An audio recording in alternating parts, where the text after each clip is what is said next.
오늘 하나님 말씀은 구약 성경 아모스 제8장입니다.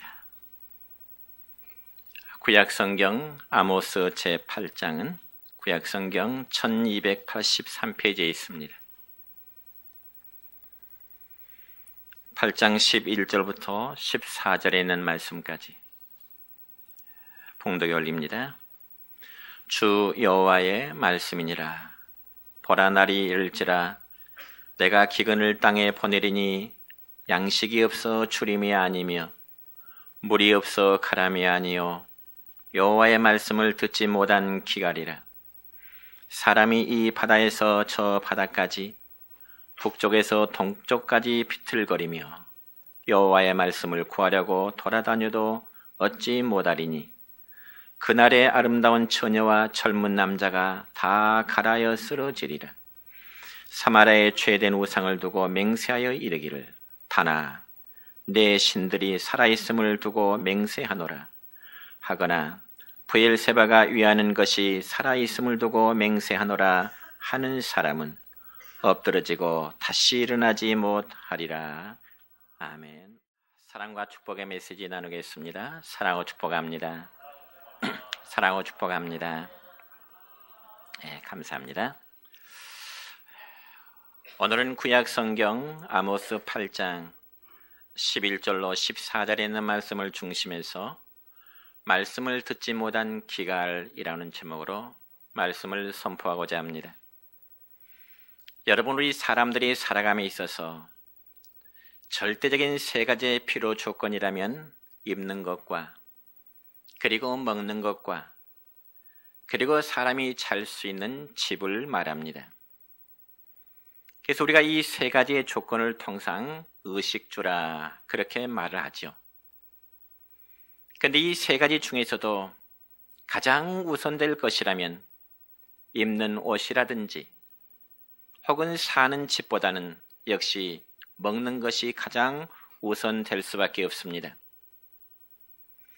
그렇기 때문에 예로부터 우리가 사용하는 말을 보면은 무엇을 먹는다라는 말을 참 많이 사용하게 됩니다. 예를 들어서 우리가 인사도 진지 잡수셨습니까? 혹은 나이도 먹는다. 또한 어떤 일이 잘 안 될 때는 참 예를 먹는다라고 표현한가 하면은 우리가 어떤 일을 잘 기억나지 않을 때면 잊어먹었다. 그런 표현들을 쓰게 됩니다. 그러니까 한마디로 전부 다 먹는다는 표현을 사용하고 있다는 것이죠. 그리고 여러분, 우리는 가족을 식구라고 하는데 통상 우리가 식구가 몇 명이냐고 묻는 것은 밥 먹는 입이 몇 개냐라고 하는 한자의 뜻입니다. 그러니까 과거에는 먹고 사는 것이 너무 힘들었기 때문에 모든 것을 먹는 것으로 삶의 기준을 삼았다는 것입니다. 그렇지만 요즘에는 정반대의 현상이 나타나고 있습니다. 즉, 너무 잘 먹어서 어떻게 해서든지 살을 빼기 위hen 안 먹으려고 노력을 하게 되죠. 심지어는 그것도 부족해서 다이어트를 한다든지 혹은 살 빼는 약을 먹게 되기도 합니다. 그러니까 여러분, 우리보다 앞선 한 세대 전에는 못 먹어서 참 난리였지만은 오늘날의 세대는 너무 많이 먹어서 난리라고 표현해도 과언은 아닐 것입니다. 그러니 먹는 것이 우리에게는 그만큼 커다란 문제가 될 수밖에 없습니다. 그런데 여러분, 우리가 신약 성경 마태복음 4장의 말씀을 보면은 우리의 생각을 뒤집어 놓는 말씀이 기록되어 있는데 예수님께서는 광야에서 40일 동안 금식 기도를 하신 일이 있습니다. 물론 예수님도 우리와 똑같은 사람의 몸을 입으셨기 때문에 예수님도 음식을 잡수시지 아니하시면 배가 고프셨다고 기록되어 있습니다. 그래서 마태복음 4장 3절의 말씀을 보면은 사탄 마귀가 예수님에게 첫 번째로 이런 시험을 하게 됩니다. 같이 읽습니다. 내가 만일 하나님의 아들이거든 명하여 이 돌들로 떡덩이가 되게 하라. 여러분, 40일 동안 금식하면서 배고픔 중에 계시던 예수님에게 가장 필요한 것이 무엇이겠습니까? 예수님이 편히 주무실 수 있는 좋은 침실일까요? 아니면 예수님에게 좋은 옷일까요? 여러분, 좋은 침실보다, 아니 좋은 옷보다 더 필요한 것은 당연히 배고픔을 해결할 수 있는 한 조각의 조금의 음식일 것입니다. 그래서 마귀는 그러한 예수님의 필요 조건을 알았기 때문에 예수님에게 시험하기를, 네가 정말 하나님의 아들이라고 한다면, 그리고 하나님 앞에 능력이 있다면 돌들에게 명령해서 그 돌들이 떡덩이가 되도록 한번 해보라는 시험입니다. 그러면 그때 여러분, 우리의 주님의 반응이 어땠을까요? 어떤 주님이 당장이라도 돌들에게 명해서 돌덩이가 떡덩이가 되어지도록 말씀하실 수 있었을 것이고 그 능력을 발휘하실 수도 있었을 것입니다. 왜냐하면 주님은 우주 만물을 창조하신 분이시고요, 우리 주님께서는 창조의 하나님이시기 때문에 불가능에는 없기 때문에 그렇습니다. 그럼에도 불구하고 마태복음 4장 4절의 말씀 보면은 우리 주님은 이렇게 말씀하십니다. 시작. 사람이 떡으로만 살 것이 아니요 하나님의 입으로부터 나오는 모든 말씀으로 살 것이라 하였느니라. 아멘. 그러니까 이 말씀은 사람이 음식을 먹는 것보다 더 중요한 것이 있는데 그것은 곧 바로 하나님의 말씀이라는 사실입니다. 성도 여러분, 여러분들이 음식을 잘 드시고 몸이 건강한 것 너무나 귀중한 일입니다. 근데 그보다 더 중요한 것은 바로 여러분과 우리 모두의 각자의 영혼입니다. 그래서 하나님의 말씀을 통해서 우리의 건강이, 우리의 영혼이 건강해지는 것, 그 무엇과도 바꿀 수 없는 너무나 귀한 것입니다. 그러므로 저는 여러분에게 조심스럽게 묻고 싶습니다. 사랑하는 성도 여러분이여, 여러분의 영혼은 건강하십니까? 그래서 데살로니가전서 5장 23절에 보면은 이런 말씀이 있습니다. 같이 읽습니다. 평강의 하나님이 친히 너희를 온전히 거룩하게 하시고 또 너희의 온 영과 혼과 몸이 우리 주 예수 그리스도께서 강림하실 때 흠없게 보존되기를 원하노라. 아멘. 그러니까 이 말씀을 보면은 우리의 영이 건강해야, 즉 혼이 건강해야 우리의 정신이 건강하게 되는 것이고요, 그 다음에 우리의 몸, 육체가 건강해질 수 있다고 하는 그런 말씀입니다. 뿐만 아니라 요한 3서 1장 2절의 말씀 보면 또 이렇습니다. 시작. 사랑하는 자여, 내 영혼이 잘됨같이 내가 범사에 잘되고 강건하기를 내가 간구하노라. 아멘. 그러니까 하나님의 자녀된 성도들은 무엇보다 우리의 영혼이 잘 되어야 모든 일이 형통하게 되리라고 성경은 우리에게 약속하고 있습니다. 그렇다면 실제로 여러분이 세계 지도를 펴놓고요, 어떤 나라들이 가난하게 사는지를 한번 살펴보세요. 그리고 그 사람들이 가난하게 된 이유가 무엇인지를 한 번쯤 생각해 보세요. 그 이유는 오직 하나뿐인데 그건 바로 잘못된 종교의 문제성이 있는 것입니다. 다시 말씀드려서 영적으로 병들었기 때문에 정치도 무너지고 사회도 무너지고 경제도 무너지게 되는 것입니다. 어쩌면 지금 우리나라의 실정이 그런 것 같습니다. 여러분, 몇 해 전 아프리카에 아주 심한 가뭄이 들었던 적이 있습니다. 그래서 전 세계가 발벗고 나서서 그 나라를 도와주는 경우가 예가 있었습니다. 그리고 몇몇 나라의 도움으로 그들은 우물을 파서 그 물로 농사를 짓고 웬만큼 살게 되었습니다. 근데 한 가지 이해할 수 없는 것은요, 그 이후로도 비가 안 오면 그들은 땅을 파서 물을 구하는 것이 당연한 일인데, 그 사람들은요, 땅을 팔 생각은 하지도 아니하고 그저 하늘만 쳐다보다가 굶어 죽어가더라는 것입니다. 그 이유가 무엇일까요? 그것은 바로 여러분, 그들 생각은 가뭄은 하늘이 주신 재앙이기 때문에 가만히 앉아서 그들은 재앙을 받아야 된다는 사고였습니다. 그리고 그런 가뭄의 재앙을 인위적인 방법으로 피하러 가면은 더 커다란 신적인 노여움이 있을 것이라고 하는 생각을 갖게 된 것입니다. 왜 그럴까요? 잘못된 종교 때문인 것입니다. 한마디로 말씀드려서 영적으로 병이 들었기 때문에 정신의 병이 들었다는 것이죠. 그래서 당연히 할 수 있는 것을 그들은 생각하지 못하게 합니다. 그 결과 육체까지 병들고 결국 죽게 되는 결과를 갖게 되는 것입니다. 그러니 범사에 잘 되는 것이 아니라 범사에 망하게 되는 것입니다. 그럼 우리가 정말로 두려워야 될 것은 우리가 먹고 사는 것이 문제가 아니라 우리의 영혼이 병들지 않도록 하는 것입니다. 그럼에도 우리의 영혼이 병드는 주된 원인이 무엇일까요? 결론부터 먼저 말씀드리자면은 바로 하나님의 말씀을 듣지 못하기 때문에 우리의 영혼은 병들게 되는 것입니다. 아니, 하나님의 말씀에 별로 관심을 갖지 않으려 하기 때문에 그렇다는 것입니다.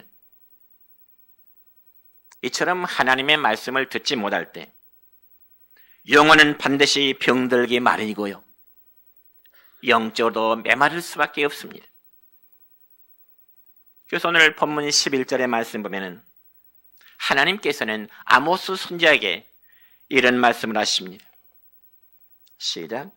주 여호와의 말씀이니라.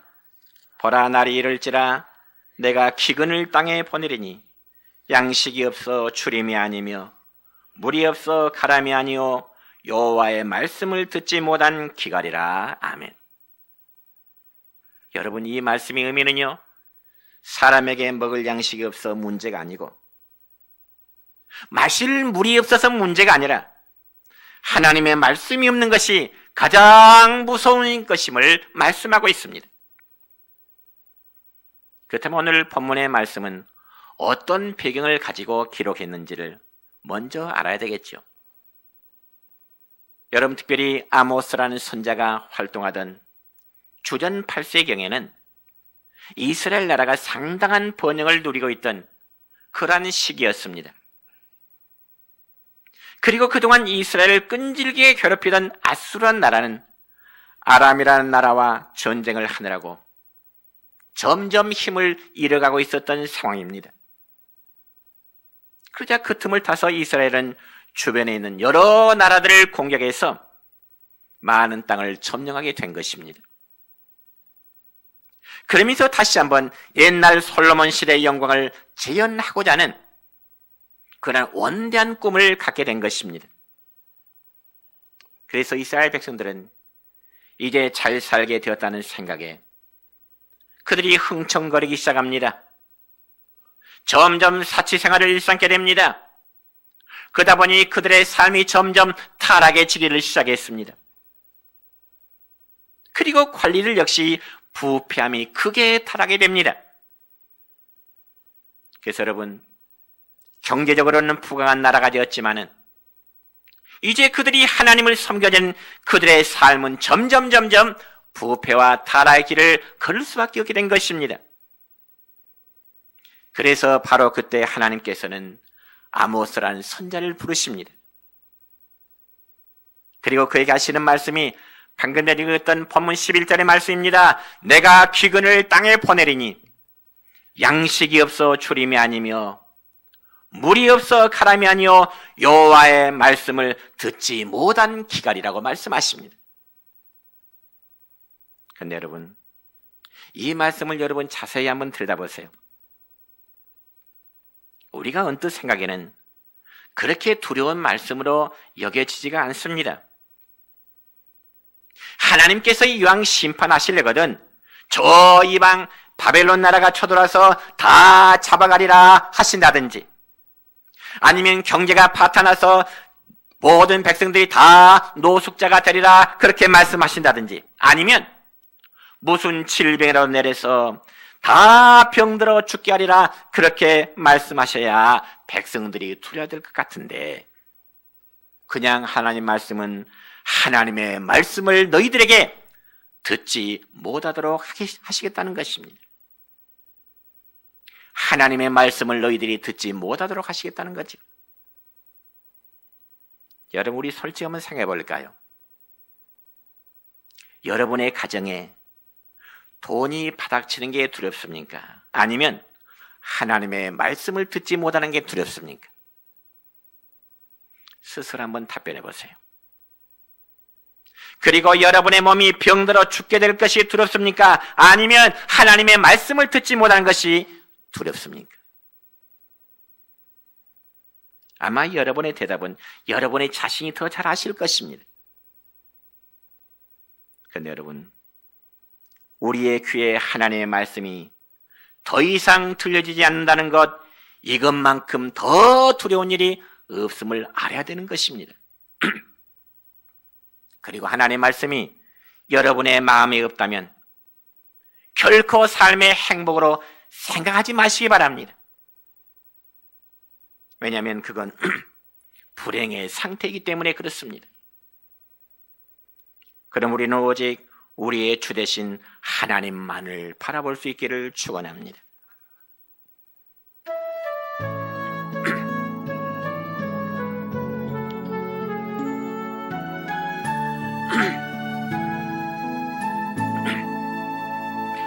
하나님의 사랑을 평안을 바라보는 자, 너의 모든 것 창조하신 우리 주님이 너를 얼마나 사랑하시는지 하나님께 찬양과 경배하는 자, 하나님의 선하심을 닮아가는 자, 너의 모든 것 창조하신 우리 주님이 너를 자녀 삼으셨네. 하나님 사랑의 눈으로 너를 어느 때나 바라보시고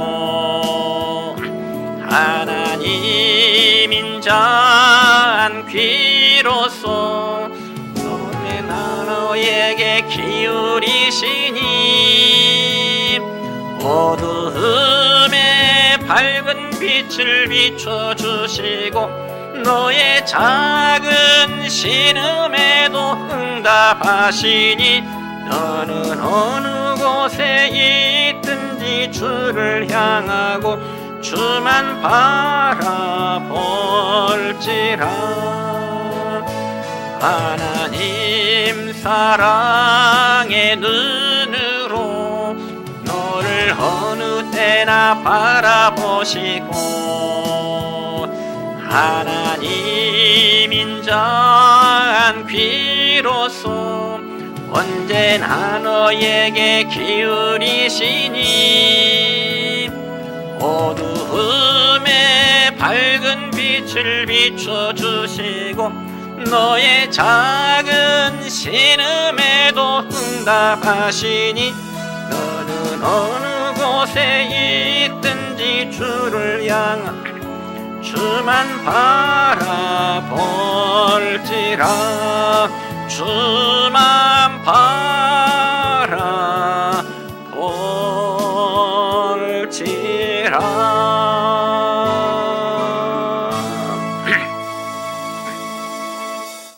첫 번째로 하나님의 말씀이 들리지 않는 것이 큰 불행인 줄 믿는 것입니다. 여러분, 이런 실적인 이야기가 있습니다.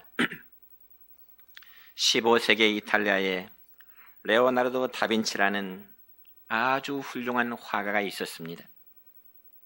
이 레오나르도 다빈치라는 것은 르네상스 시대의 3대 화가 중에 한 사람입니다. 그래서 이 레오나르도 다빈치는 예수님께서 마지막으로 12제자들과 식사하시던 장면, 즉 최후의 만찬의 그림을 그린 사람입니다. 그런데 이 레오나르도 다빈치가 예수님과 12제자들의 얼굴을 실제로 본 일이 없기 때문에 그림 모델을 찾고자 하는데 상당히 예를 먹었습니다. 그래서 가장 먼저 예수님의 얼굴을 그려야 할 텐데 도대체 어떤 모습으로 예수님을 그려야 할지 상당히 많은 고민이 생겼습니다. 분명히 성경에 기록된 예수님의 모습이라면 정말 죄인들을 사랑하시는 아주 인자한 모습이고요.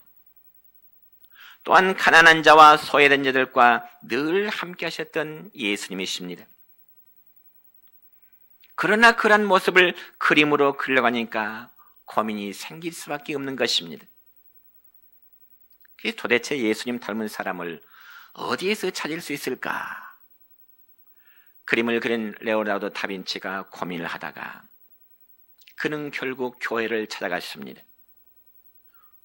그리고 예배 시간이 돼서 예배에 참석하게 되는데 마침 성가대에서 찬송을 부른 한 젊은 청년이 눈에 들어왔습니다. 그리고 그 청년의 얼굴은 너무나 인자하고 그리고 평화롭게 보여서 그 청년을 모델로 해서 예수님의 얼굴을 그리게 되었습니다. 그런 다음에 12제자들의 모습을 하나씩 이제 상상하면서 그려나가게 되는 거죠. 그런데 이제는 마지막으로 예수님을 팔아넘긴 이 가룟 유다의 얼굴을 그려야 되겠는데 도무지 적당한 모델을 찾을 수가 없는 것입니다.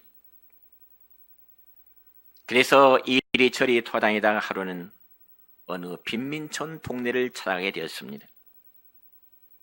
왜냐하면 그곳에는 동네에서 가장 악하기로 소문난 알코올 중독자 한 사람이 있다는 그러한 소식을 전해 들었기 때문이었습니다. 그리고 드디어 이 다빈치는 알코올 중독자를 만나게 됐는데 그에게 양해를 구했습니다. 그리고 그에게 그를 모델로 해서 가룟 유다의 그림을 그리기 시작한 것입니다. 근데 그림을 그린 레오나르도 다빈치가 한참 동안 그림을 열중하면서 그리고 있는데 그 알코올 중독자가 레오나르도 다빈치에게 묻습니다. 선생님은 전에도 나를 한번 그리신 적이 있으시지요? 이렇게 묻는 것입니다. 그자 그림을 그린 다빈치는 아니, 그게 무슨 말씀이십니까? 나는 당신을 처음 보는데요. 그자 그 청년 모델은 또다시 말하기를 아닙니다. 선생님께서는 전에도 나를 한번 그리신 적이 있는데 그때는 나를 모델로 해서 예수님의 얼굴을 그리셨습니다. 그러니까 예수님처럼 아름답고 평화스러운 얼굴을 가졌던 그 청년이 몇 년 후에는 가룟 유다처럼 아주 사악한 모습으로 변해버린 것입니다. 여러분, 그 이유가 무엇일까요? 단 하나의 이유 때문인데 그건 바로 하나님의 말씀이 그 마음에서 떠났기 때문에 그렇습니다. 그러므로 교회 나와서 하나님의 말씀을 가까이 할 때는 그에게 기쁨이 있었고요. 평안한 모습으로 보였는데 그가 교회를 떠나고 하나님의 말씀을 떠나고 더 이상 하나님의 말씀이 그의 마음속에 그의 귀에 들려오지 아니할 때 그의 삶은 알코올 중독자라는 더럽고 추한 모습으로 바뀌어져 버리게 된 것입니다. 그러므로 성도 여러분이여, 다시 한번 강조하거니와 우리들의 귀에 하나님의 말씀이 들려오지 않는 것처럼 무서운 건 없는 것입니다. 혹시 여러분 중에도 한두 번쯤은 그런 경험을 하신 분들이 있으실 겁니다. 교회에 잘 출석하다가도 어느 날 무슨 일이 있어서 한 번, 두 번 주일날 빠지게 되는 경우가 있을 것입니다. 물론 친구가 따거나 혹은 어디를 간다거나 해서 빠지게 된다고 하는 나름대로의 이유가 있을 것입니다. 근데 참 묘한 것은요, 한 번 빠지면 두 번 빠지기 쉽고요, 두 번 빠지면 세 번, 네 번 빠지게 되는 것 아주 자연스럽게 됩니다. 그러다 결국 세상 가운데로 묻혀버리게 되는 것입니다. 여러분 분명히 아셔야 할 것은 이것이 바로 사탄의 전술임을 알아야 되는 것입니다. 아예 처음부터 교회 나가지 말자 이러는 것이 아니라 한 번만, 두 번만, 그러다가 점점 멀어지게 만드는 것이 바로 사탄의 방법이다, 그 말입니다. 그리고 이렇게 교회를 멀리 하다 보면 자연스럽게 하나님의 말씀도 멀어질 수밖에 없습니다. 그래서 스스로 말하기를 나는 교회 안 나가도 하나님을 믿고 성경을 읽고 있으니 괜찮다고 하는 착각 속에 빠져들게 되는 것입니다. 여러분 정말 그럴까요? 이는 마치 학생이 나는 학교에 안 가도 공부는 열심히 하고 있다는 말과 같을 것입니다. 그러나 여러분이요, 성도들이 교회를 떠나면 하나님의 말씀도 떠나게 되는 것이고, 성도들이 교회를 떠나면 그 마음이 황폐해질 수밖에 없습니다. 그리고 마음속에 염려와 근심이 쌓이게 되고요, 죄를 지면서 그것을 죄로 생각하지 않게 되는 양심이 마비되어 버린 것입니다. 왜 그럴까요? 영혼이 썩어가기 때문에 그렇습니다. 그러므로 하나님의 말씀이 들리지 않는 것, 이것만큼 무서운 사실이 없다는 것을 믿으시기 바랍니다. 두 번째로 말씀의 기근이란 말씀이 믿어지지 않는 것입니다. 여러분 말씀을 듣기는 듣는데 그 말씀이 믿어지지 않는다면 여러분의 심령은, 여러분의 영혼은 기근의 상태인 것입니다. 그래서 하나님의 말씀을 떠나서 말씀을 외면하고 사는 것도 문제지만은 더 커다란 문제는 교회에 나오기는 나오는데 말씀을 믿지 못하는 것, 말씀을 그대로 믿지 못하는 것, 이건 역시 커다란 문제입니다. 특히 오늘날은 말씀의 홍수 시대라고 말합니다. 여러분 생각해 보세요. 교회 와서는 설교를 통한 하나님의 말씀을 듣게 됩니다. 때로는 안방에 앉아서는 다양한 기독교 채널을 통해서 우리나라의 큰 교회를 섬기는, 그리고 훌륭한 목사님들의 명설교를 얼마든지 TV를 통해서 시청할 수 있습니다. 그런데 문제는 그 말씀들이 얼마나 믿어지느냐 하는 것입니다. 예를 들어서 마태복음 6장 31절과 32절에 보면 우리 주님은 이런 말씀하십니다. 시작. 무엇을 먹을까, 무엇을 마실까, 무엇을 입을까 하지 말라. 이는 다 이방인들이 구하는 것이라. 너희 하늘 아버지께서 이 모든 것이 너희에게 있어야 할 줄을 아시느니라. 아멘. 이 말씀 믿으십니까? 이 말씀 믿으십니까? 그래 한번 물어봅시다. 여러분은 이 말씀을 얼마나 믿으시는지. 믿는다면 왜 하나님께 예배하는 것보다 세상적인 일을 더 우선하고자 하십니까? 결론은 믿지 못하기 때문에 그렇습니다. 그리고 또 마태복음 7장 7절에 보면 이런 말씀이 있네요. 시작. 구하라, 그리하면 너희에게 주실 것이요, 찾으라, 그리하면 찾아낼 것이요, 문을 두드리라, 그리하면 너희에게 열릴 것이니. 아멘. 여러분 이 말씀 믿으십니까? 이 말씀 믿으십니까? 믿는다면 여러분은 얼마나 기도 생활 하십니까? 구하라, 찾으라, 문을 두드리라, 이 말씀은 기도하라는 말씀인데 얼마나 여러분이 하나님 앞에 기도하십니까? 하나님을 찾는 대신에 사람을 먼저 찾지는 않으신가요? 하나님을 의지하는 대신에 사람을 더 의존하고자 하는 그런 모습은 아니신가요? 말씀을 믿지 못하기 때문에 그렇습니다. 이것이 바로 영적 기근입니다. 그래서 영적 기근이라는 것은 구체적으로 하나님의 말씀을 들으면서도 여전히 염려하고 하나님을 믿는다면서도 하나님을 의지하지 않고 인간을 의지하고 세상을 의지하면서 살아가는 것이 바로 영적 기근의 상태라는 것입니다. 그렇게 될 때 교회에 나와 쓰는 하나님의 말씀은 좋은 말씀으로 인정은 하지만은 자신이 세상에 나가서 사는 것과는 아무런 관계가 없는 것으로 그렇게 생각하는 것입니다. 목사의 설교가 맞다 인정은 하는데 목사 입을 통해 선포된 하나님의 말씀이 마치 자신과는 상관이 없는 것처럼 그건 불행한 일입니다. 한마디로 말씀 따로 사는 것, 말씀 따로 내 살아가는 삶의 모습 따로.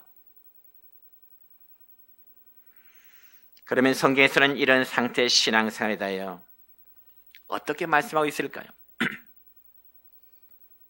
말씀을 듣지 않고 말씀을 믿지 못하고 살면 나중에는 하나님께서 아예 말씀을 거두어 가버리신다고 말씀하십니다.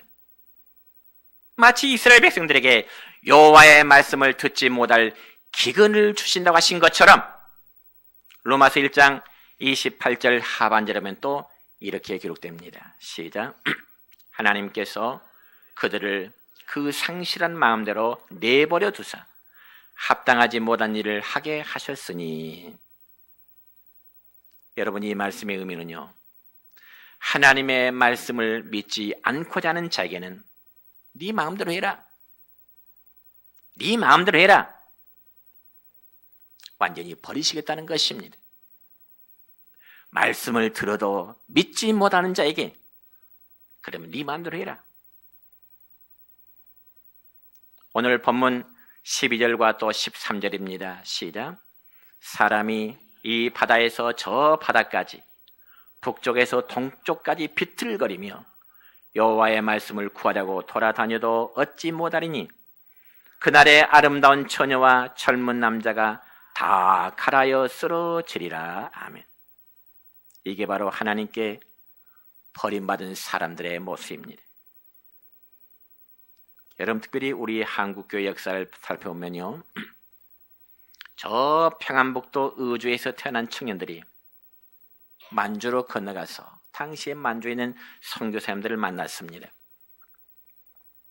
그래서 그들이 세례를 받음으로 우리 한반도의 개신교의 역사가 이루어지게 되지요.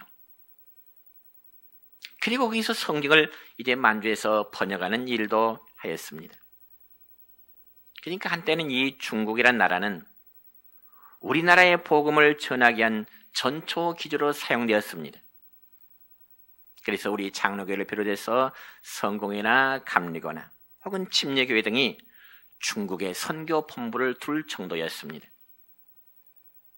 그러니까 그 당시에는 그만큼 중국의 기독교가 널리 퍼져 있었다는 이야기지요. 그런데 그들은 하나님의 말씀을 버렸습니다.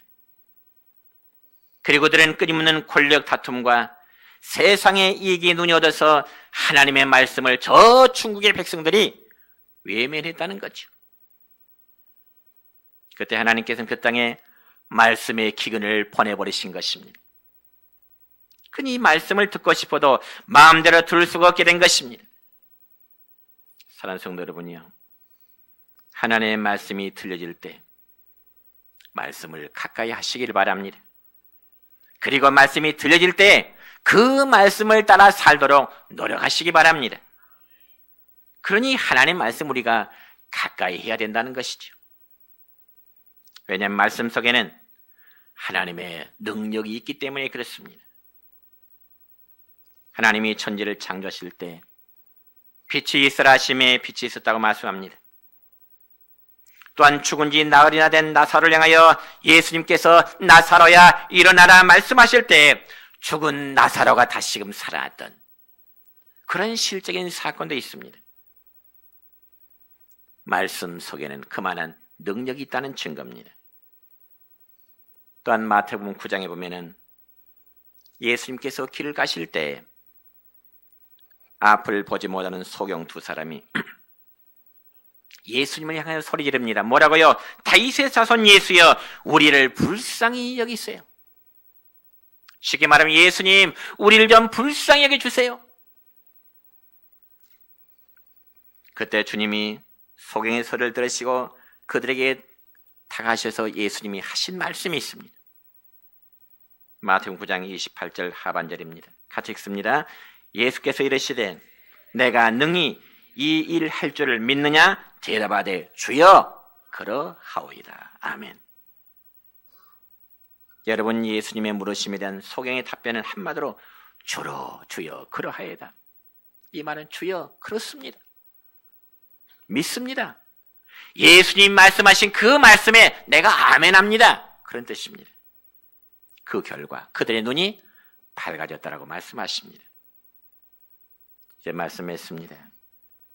이 시간 예배하는 가운데 여러분의 귀에 들려지는 말씀을 그대로 믿으시기 바랍니다.